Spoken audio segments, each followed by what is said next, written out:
What's up, everyone, and welcome back to another episode of Two Sisters, One Book. I'm Karla. And I'm Amanda. We are two sisters, two moms tackling one book at a time.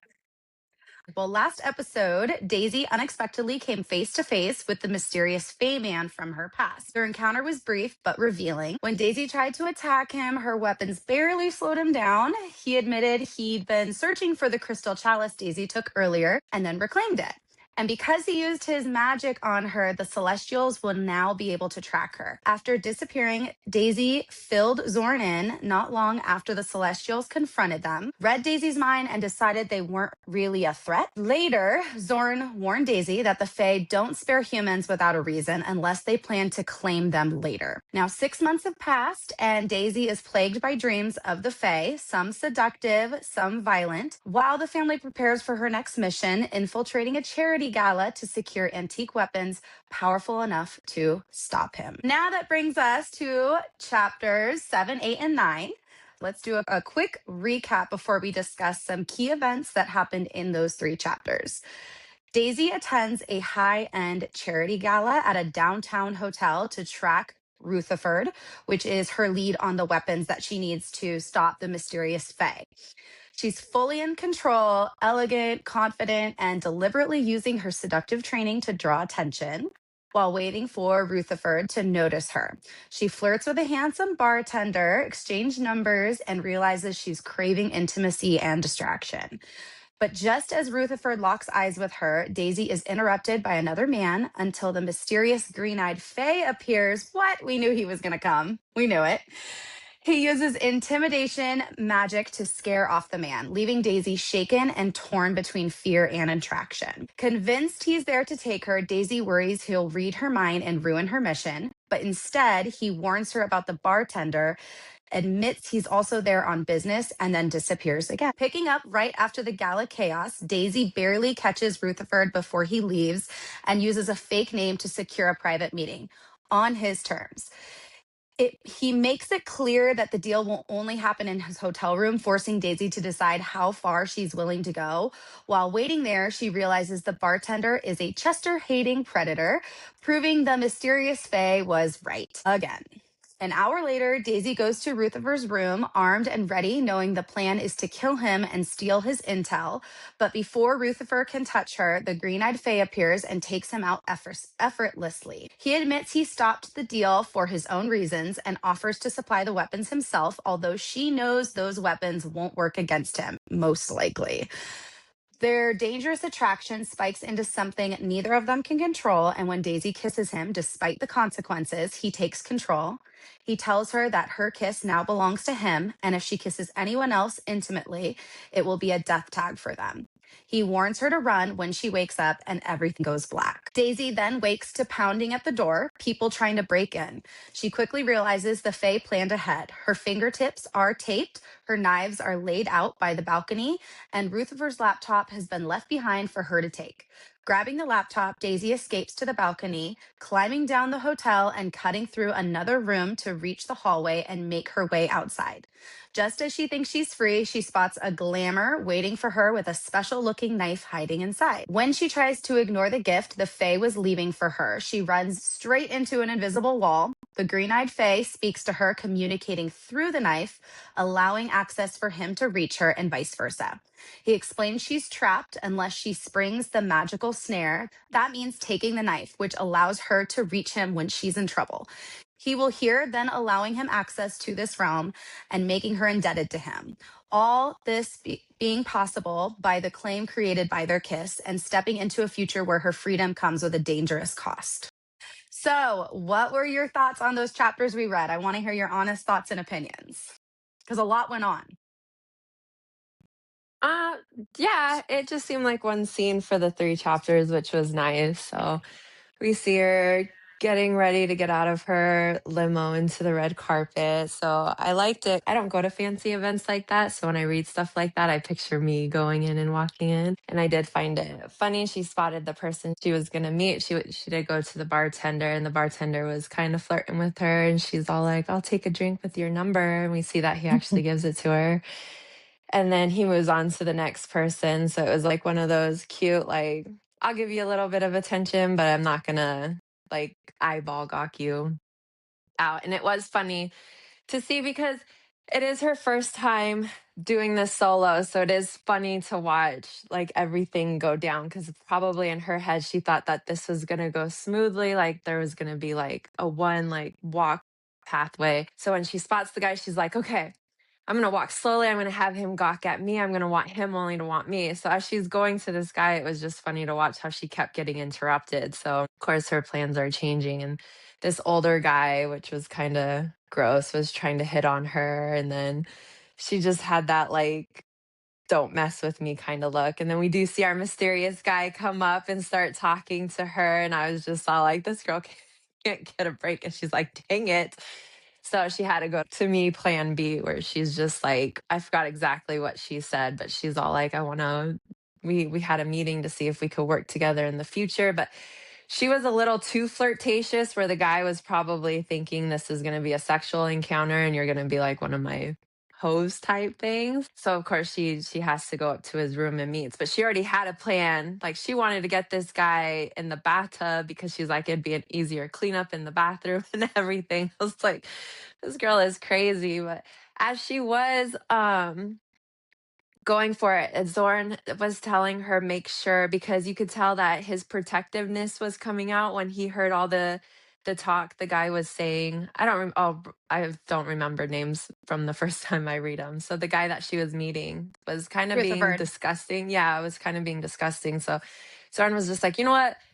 Forget it, just kill him, make it seem like the gods, the demigods had nothing to do with it. Well, that was pretty easy because we see the mystery guy come in and do it for her, cuz Hmm. I don't even think he liked the way she was being treated either. So, I'm telling you there's something up with him. With everything that's going down, I feel like this is his way of training her, because she did let her guard down with that kiss, and she totally just like wanted him to come in. So to me, if you guys read that scene, it was, this is his way of training her because he probably feels that she's not ready. Hence why it was like he took the button for probably Zorn to be able to find her panic button and everything, because he wanted to see her get out of this situation alone and see how fast she could think on her feet. Which kudos to her, she totally did it. I liked her jumping from the balcony and getting into that one guy saying, my boyfriend is after me. So I could just see. But we got to see his cool power too. So there was a lot that actually happened, but I liked how it was in one scene instead of like 5 months later or something. It was all in one Hmm. scene. So Yeah, it was all in one scene. It was literally like starting at the charity event to going up to his hotel room an hour later to climbing down the balcony to getting down to the bottom and finding out everything that she kind of is stuck to. I thought it was really interesting of all of the stuff that she had. She had an earpiece on, she had a location device, and then she also had a panic button. Like all these things that were strapped to her, and and did you notice that while she was in the room with the Fey man, she didn't use any of them once? She didn't use no, her but panic button. well, why would she? She had a Well, safe, she that's even said this, she feels safe around him. Like she doesn't have any, right. like when he was in the ballroom with her. Right. But the whole concern of the family was him showing up.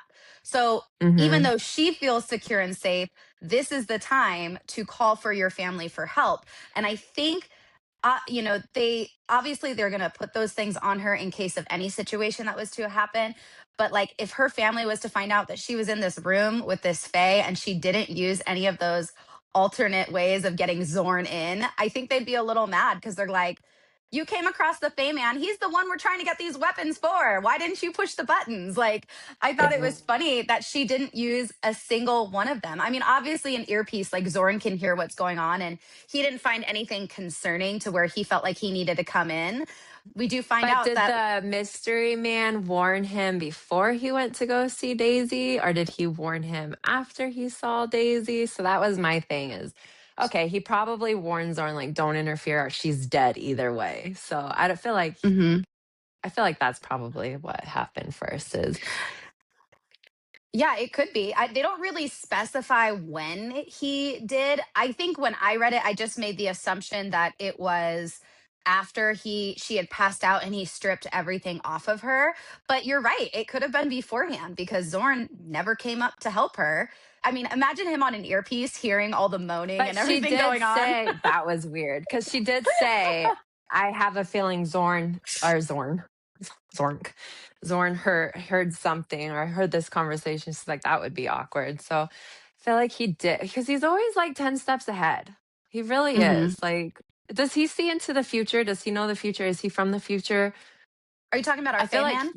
yeah, I feel like he's like a prince of some sort too, because he did say his throne. So I'm Mhm. like, your Interesting. throne, was it stolen from you? Are you from the future? Are you one of the brat kids? And you're like, I know how crazy my dad is. Like, these three chapters are hard because then my brain, when I have to close the book, my brain has like a thousand things like, this could happen. No, this could happen. Okay, no, he could be the future king. No, no, no, no. His dad was probably the king, and then the Celestials made a deal with something and gave it to this crazy guy over here who has crazy kids, and he just wants his throne back. So I'm just all like, shut up, brain. I'm going to go into this with like a million things. Like, what am I anticipating? I don't know. Does he see into the future? Is that why he's always helping her? I can't Or tell you is he the anything. future? What makes you think I can mention it now? I can't say Because anything. it's not a spoiler. I feel like it's not a spoiler. I don't know. Yeah, Maybe I it is. guess. Well, okay, so then did you want to make that one of your pins? Like that you think Well, he that's like his three from the different pins future? right there. Yeah, I can we know. make Should that we into like one pin then? Like yeah, we'll our chat mystery guy GPT that is. into like one paragraph and then just pin that up for you. Does that sound good? Let's see. Yeah, that's great. That's great. Let's see. Watch none of. He's not a king. He just wanted, I don't know, the power for himself. I don't know. I will give you this. You are slightly onto the right track. How about that? So slightly. So is he the king's child? Like, Well, is he that's crazy? all I'm going to give you. It's just that you're slightly onto the right track. So You're now so let's now let's go back and let's talk about this bartender. What do you think of this bartender? Oh man, he's a character. I feel like we're gonna probably see him more because the fact that he was flirting with her. So okay, side note, another pin. I don't think she's a Chester. I think that she's been told she's a Chester because I feel like you could tell. Maybe not. I'm gonna go with it though. I feel like you could tell that if someone's a Chester or not. So I feel like she's not a full Chester. She's not even a Chester at all because the way he was flirting with her, the way he gave her number. So I feel like he really likes her or like is a side call, but she's not a Chester. So he was probably not worried. Or that was his way because he did realize that she's a Chester and he wanted to play cat and mouse with her where he toys with her first and at the end of the psycho reaction that he probably gets off on torturing Chesters and then kills her after he's done with her. Oh, that's See, interesting. my brain is a little weird, right? Like Yeah, well, because we the one thing that I kind of thought of is maybe this was why Lexi was so concerned about Daisy gaining some blood magic because as we know, our mystery Feyman was like, I didn't even know that was possible. So maybe a lot of people don't realize that if you are in with the demigods and you're one of the main descendants that you can give somebody your blood magic. So maybe that was a reason why Lexi wanted to do that because it would at least give her some type of coverage. It doesn't make her do, as many things as demigods can do, but it allows her some stuff. So she could be hiding behind that, but I think when it comes to this bartender, he seems like the type of guy that really doesn't like Chester's. And I don't know, do you think he would want to do the cat and mouse thing? Or do you think he'd rather just be like, nope, I'm coming for you right now if he knew? think it'd be the cat and mouse thing, probably. Okay. I don't know. I Okay. don't know. I know he has a death tag already on him. Either Daisy's gonna get to him or our mystery Fae who like, all right, I already kissed her, so she's mine and I'm coming after you because you already like you were tempted to taste her. So Yeah. Well, with the Fey man, he did say, you want me to go kill him now? Like he told her, he's like, this guy is somebody who doesn't like Chesters. He's known for hunting them for sport. And it also goes back to show us why being a Chester in this, realm, being with all these other magical people is a problem because people don't seem to like these Chesters. So Daisy is constantly looking over her shoulder to make sure that people aren't focusing on if she is one or not. So she almost has to Mhm. hide that side of her, which makes it really difficult. But yeah, we see, and again, I'm telling you, I love Daisy. I mean, her personality, she was literally like, I want this drink, and how about your number to go with it? Like, she is just so fun. She I wants love her that character. martini with 2 olives. I'm like, "You could've just said extra dry."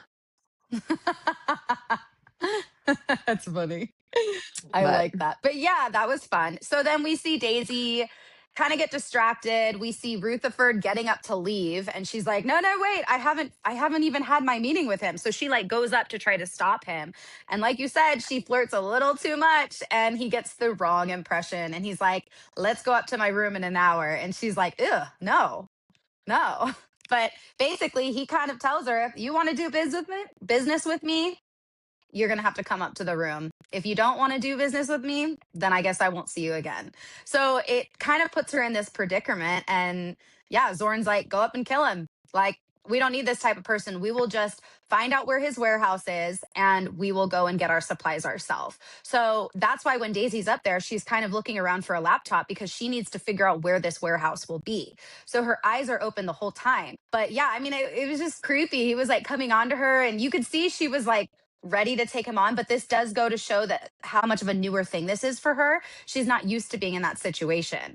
She's playing this part of a scared girl, but she's not as scared as she could be. But I think internally she was a little bit more frightened than what she was portraying to be. What do you think? yeah. Yeah, because that's an uncomfortable situation that you're put in, like, she knocks on his door and he's just in a bathrobe, and I would've been like, "Wait, we are supposed to have a meeting, you nasty." And then he's like, "Come sit on the bed, but I want you on the other side," with his, like, legs wide open, and it's just like, ew? Like, we're supposed to Yeah. once again be in a meeting, and Hmm. so, yeah, he's just a Yeah. very gross person. Yeah, and then we see our mystery Fey man come out of Popped nowhere, out and of he just, nowhere, yep, pops he his because the head door was open. locked. The Rutherford locked the door, so this Fey guy got in one way or another. Now it begs the question: was he already in there before she got there, and maybe before he even got there, or did he just happen to come through the balcony and nobody saw him? I don't know. Mm. I think he glamoured his way in probably, but I'm telling you, he's watching her. He's either watching her or that was his target all along was to get the laptop too, but he left the laptop for her as a gift. And the whole situation that he left her in was kind of cute too. Like with the little Hmm. notes of the duct tape, because our mystery fame man killed the guy, clearly. And Yes. then Yeah. they had their intimate situation, and then he's all like, the games are about to begin or something. And he makes her pass out, but he does tell this is why I'm thinking he's trying to train her himself because they don't know exactly what's coming, and he's like, "You need more." Or Hmm. he doesn't feel like his family, because didn't he mention to her, like, "Is your family always gonna be there for you because you are so low on the, like, tadpole or something?" Oh, the totem pole. And so she was, like, contemplating, but she even pulled herself back, like, "No, my family has always been there for me, and they always will be there for me." Because that was But his way of like sympathizing with her in a way. Because he does say, "I know what it's like" in a way, but I mean, their situations are slightly different. Like his situation is he was put in a situation. Now they don't really explain the situation too much, but that he was put in a situation. He's coming from the Obsidian Kingdom, where there's this king and this queen, and they have these awful children that are going to take over the throne, and the Celestials don't do anything about it because of some deal that was struck. And so, this is almost his way of stepping in and trying to kind of fracture that king and his family. He just wants to try to wedge his way in there. And then Daisy on the other side of it is literally, yeah, on the bottom of a totem pole. She's got all these demigods ahead of her, and they're stronger than her, and she's still newer to all this. And she feels like, I like she's constantly looking over her shoulder. And so they're both in like positions that they feel maybe more vulnerable. And although in his side he's trying to fix the vulnerability, and on her side she's kind of just holding it in because it's her family and she loves them you know but yeah, so we see this kiss happen. Okay, now obviously throughout the whole what, 9 chapters we've read, we've seen the two of them, the Fey man and Daisy, have this very strong sexual connection. And in this chapter, they both sort of come to this realization of like, is this magic? And is it you who's doing it? Like they both think the other person is causing this magic sexual tension. They don't know what it is, and neither of them are causing it. But they both lean into this tension and they go for it and they share this big, deep, passionate kiss. But you can see that the Fey man is struggling with it. He like wants to, but then he's like, no, I can't do this. Right. Because he knows that once she kisses him, that kiss belongs to him and no one else will be able to kiss her again without it being basically a death tag on that person. Let's put yourself in this situation. If you were in this situation, what do you think you would have done? Would have tried to kiss him. I thought she was gonna push him on the bed, but she had more self control than I would have had if I was her with that like interaction. I would be like, I really don't care right now. Because she's been wanting Yeah. this for so long. She's had dreams about it that felt so real, which I still feel like they were real. He's had dreams about it. They both want each other. I feel like him getting interacted with her right now might mess up his plans. That's why he's trying to push it off. I feel like he knows what's going on though. Okay. But it So you're was thinking funny there's a how little he more. did make a comment about it because he was all like, I cannot be seen having these feelings with a human. I'm going to be laughed out of my court. Hmm. Okay, they end up obviously sharing this kiss, and he tells her a kiss is enough. He said, as though begging for forgiveness. I cannot take any more from you. I will not now. What do you think he meant by that? Do you think it was more of like an analogy, or do you think it was more like he was being legit about it? Like, if I take your kiss, like, or anything more than your kiss, that will literally belong to me forever. Like, if she was to sleep with him, do you think she'll never be able to sleep with another man again? I feel like he knows that they're bonded once again. I feel like or that they're tied in some way, and if they go any further, then it's gonna lock, like be permanent. So then she probably won't be able to venture out. So Okay. I know there's something behind that. Me, or anybody who's just reading this book doesn't know anything yet. So, but my Right. brain does say that that's probably a link. Like he does know that they're supposed to be together. Okay. Yeah, because then he tells her after they've done this whole kiss, it seems like whatever, outcome may come from that is kind of locked and sealed now. And he says, that kiss, those lips belong to me now. He said, and something clicked into place. She couldn't identify what. If they touch another intimately, you will have granted them their death tag. So basically, she's just kind of like, uh-oh, that just woke me up. Like she was all in like this like fog of like, no, I just want more from you. And then he tells her that and she's like, oh crap, what did I do? Right. Oh, And I she thought still that doesn't woke her up know. after he's all like, once I'm done, I'm gonna have to kill you anyways. And she's all Well, like, oh, that was before they kissed. So basically, yeah, that was when they basically came to an agreement of like, we have this attraction to each other, but what's going to end up happening is the only way to get rid of this attraction, because they don't know what it is, they know it has to be some type of magic maybe, is that they're going to have to because he kill one said another. something at the end, and she's all like, oh, well, I'm sober now. He says, you are my human, my little treasure, he went on, and therefore you must be a toy, my toy to play with, however I like, to do with as I please. In the end, however, I'll be forced to break you. It is the Yeah, hazard of dealing with my kind. It cannot be helped. So yeah, that does that's what sober I her up. said. That kind of Yeah. right. Yeah. No, so that you're right. That does sober her up. But it's almost like, what do you mean by that? Like, what do you mean that I'm going to be basically crushed by him? Like what is when I first read that, it just kind of like made me think like, okay, something's about to happen and I don't know what it is. And then when we see as she's trying to come down the balcony, she's almost like she feels like he's playing a game with her. This is where she feels like a toy, because he leaves all these clues for her, but he basically gives her just enough time for herself to escape but to not get any help from Zorn.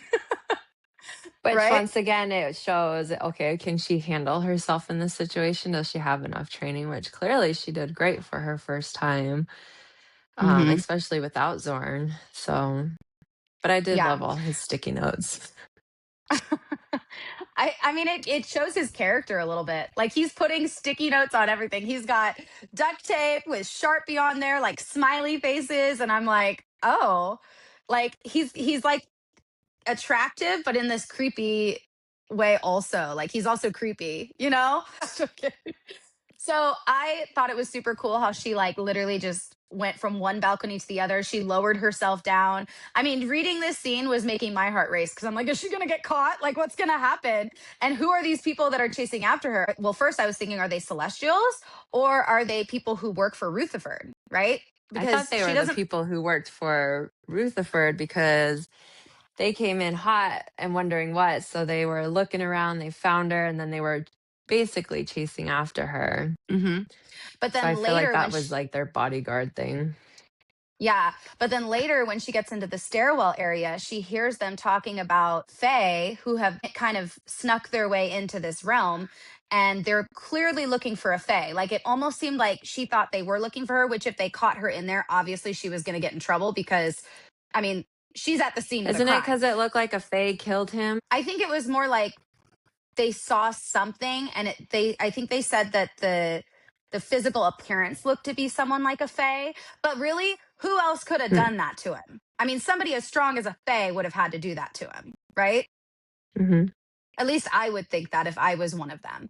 But it almost seemed like who were these people looking for him? Because at first I thought they were looking for Daisy, but I think in reality they were looking for this Fey man. So the last thing I wanted to talk about with you was she gets down to the very bottom. She's able to escape. She finds this knife that is sort of being The glamored, right? telephone. Yeah, yeah. And he even tells her earlier when she's like, I can't get a hold of you. I don't know how to get a hold of you. He's like, well, we kind of have telephones, but it's a little different than what you would consider a telephone. But she finds this knife that's sitting there and it's glamored. So she's the only person who can really see it, is kind of what she's guessing. Because I'm sure people have walked by the whole time and nobody has actually picked it up. So this was meant for her. And she looks at it and she's like, I don't know if I want to pick this thing up because I don't know what that's going to do to me. He's been messing with me this entire time. For all I know, picking this thing up is going to really mess me up. So she tries to walk by it and boop, she walks right into a wall, like an invisible wall. So she's basically boxed in here with this knife. And he's like, if you want to get out of this box, you got to pick up the knife. That is kind of the safety trap. That's what's going to open you up and be able to allow you to walk out. So he kind of, and in all these words, he kind of puts her in a box. You see what I mean? Like, Mm-hmm. because she has to pick that knife up in order to leave. But also, by picking up the knife, it allows him communication to her. So it allows her to, so basically, he, as long as the knife is close to her, he can communicate to her and she can communicate to him. So it is Yeah, kind of I like a got that from telephone. the book too. Yeah. Yeah. Well, he said it's So a telephone. right. But one of the things that I thought was interesting that I actually kind of caught more this time reading it is that she says, but if you were to hear me and know that I'm in trouble, then that allows you access to our realm. It goes back to like the earlier chapters, what we read, where they have to strike a deal with the humans in order to come into this realm. So by doing that, it now grants him access to come into the realm freely, and it now makes her indebted to him. So she's going to have to owe him something back. And all of this kind of occurred after this kiss happened, which allowed him to sort of block her in and make and force her to pick up this knife. So it's like he even says, he's like, oh, wow, you put yourself in a predicament here. And she's like, yeah, I kind of did.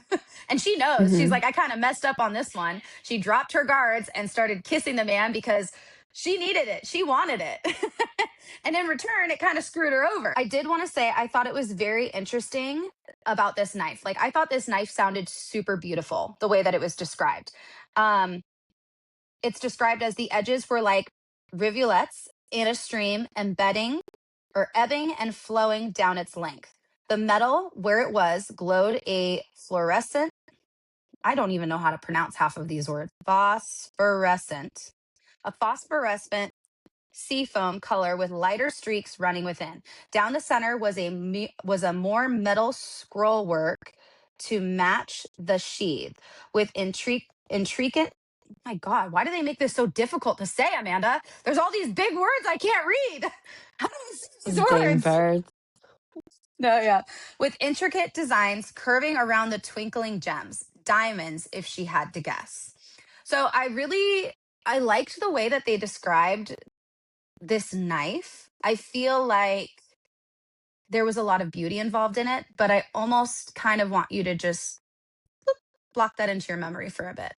Just kind of remember how that knife looks. Okay. But yeah, I so did like anyways, how the knife was able to shrink. Like she had it perfectly fit in her chest area of her bra, just like how he found the chalice. So that was a mhm, cute part too. a nod to a previous chapter where he's like, "Aha, Hmm. this is where I found it, and now I'm going to let you have this there." Yeah. Yeah, that's kind of where the chapter left off. She now has this knife that she can use to communicate, and he can use to communicate with her. Um, and yeah, is there anything else in the chapter you wanted to talk about? I hope this girl gets her shoes back. We know she stepped in something sticky with her left foot and she lost her shoes. I don't know what she stepped in, but the fact that she stepped in something sticky, I'm like, that's kind of gross. So, was it gum? Do you think? Do I you need think? to know.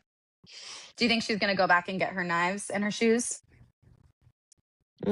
Well, she had to go away that wasn't the most obvious. So she kind of went down an alley where they would do like cigarette breaks if they worked in the ball area place or like a non populated spot. So I feel like she should go back for those weapons that she left behind, which I don't know. Does somebody already pick those up? Like, what's the time frame? Did Hmm. this all happen in an hour? Was it 2 hours? Are they Hmm. gone? Like, I feel like that's something that you don't want to lose. Yeah. Well, and the knife that he gave her, um, she even The as she's dagger. looking at it and studying it, yeah, she realized it's not made of iron, but it's cold. And so she's unsure. I mean, do you think he would have given her a knife that could kill him? Kill him? Maybe. Maybe he would give her something that would do more damage than the dagger she had before. Never Hmm. know, but Well, this was his way of just saying this is his telephone. and he even tells her, like, when he was talking to her in the hotel room, and he's like, "Why would you come up and put yourself in a situation with this guy for subpar weapons?"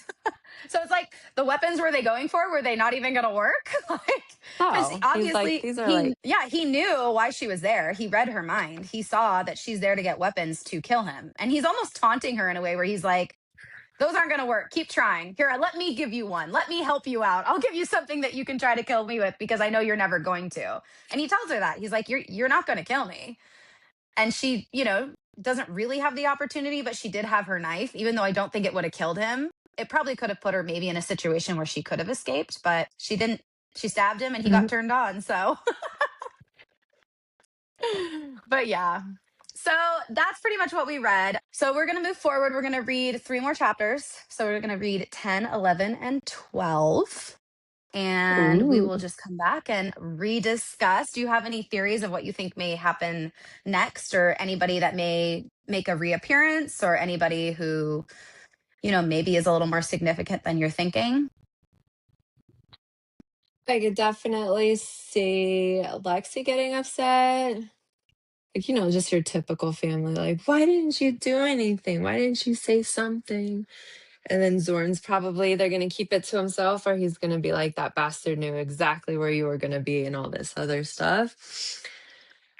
Definitely feel like we're going to see the bartender again. Rather it be for his own doing or Lexi's doing, because, she's psycho. She's not going to give that up. We're definitely going to see our mystery man again. Like, Okay. I feel like, but it's going to be by her calling him, Okay. maybe. Okay. Do you think before he left the laptop for her that he thought about taking it for himself? Or do you think his whole plan was to leave the laptop for her, I feel knowing that like he that would already lead got her to everything off weapons? that laptop that he wanted already. Okay. Interesting. All right. Well, I guess we will read the next three chapters and then we will regroup here and discuss those. But if you guys are not already, make sure that you subscribe, make sure you follow. We're on social media: TikTok, Instagram, Facebook. We are also on Spotify and Apple and YouTube. So make sure to check us out. And is there anything else you wanted to add before we, leave? No, but we love you guys. We do. We will see you guys on the next episode. Bye. Bye.